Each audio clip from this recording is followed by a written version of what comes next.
In the 19th century, the novelist and poet Charles Dickens was one of the most famous people on the planet. His stories were read by people all over the world, and he created some of the best-loved characters in modern fiction. Dickens' fame has lasted long after his death, and today his novels and short stories are still read by millions, although a lot of people know most of his characters from TV dramas and film adaptations of his work. Many classic movie characters originally appeared in novels, including the world's most famous spy, James Bond. Almost everybody has heard of Bond, but few people know anything about the man who created him.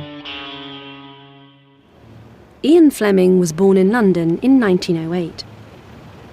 His family were very wealthy, and the young Fleming went to the world-famous boarding school Eton College when he was only 13. Fleming lived here for most of the year, wearing the same old-fashioned uniform pupils still wear today. He was extremely privileged, and while he was at school, he lived in beautiful buildings, surrounded by luxuries. But like all Eton students, he was only allowed home during the holidays. Fleming wasn't a good student, and he didn't always enjoy school, but he excelled at sports and made many friends. When Fleming left school, he decided to become a journalist. But when the Second World War broke out, he was recruited to work for the British Secret Service. Here, Fleming learned everything he could about the life of spies, and the experience influenced a lot of his later work. After the war, Fleming had a holiday home built in Jamaica, which he called Goldeneye, the name of a later Bond film. He spent a lot of time here, telling friends he wanted to write a spy novel. He didn't write anything for a while, but then, in 1952, he completed his first book, Casino Royale. It was a huge success and was read by people all over the world. After this success, Fleming went to Jamaica for 2 months every year to write a new James Bond novel. Each new novel increased Bond's popularity.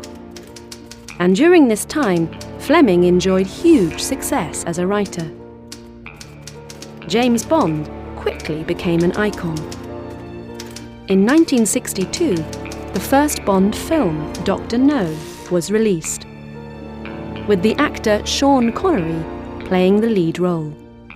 Suddenly, Bond and his creator were world famous, and Fleming couldn't go anywhere without people asking him about 007. Fleming died in 1964, but the Bond phenomenon has continued to grow. While many people still enjoy reading Ian Fleming's original Bond novels, millions more go to the cinema to watch the films. The latest film, Spectre, starring Daniel Craig as Bond and directed by Sam Mendes, is the 24th Bond film to be made. These big-budget blockbusters look very different from the early films and are no longer based on Fleming's novels. But they all still have one crucial thing in common: the character of James Bond.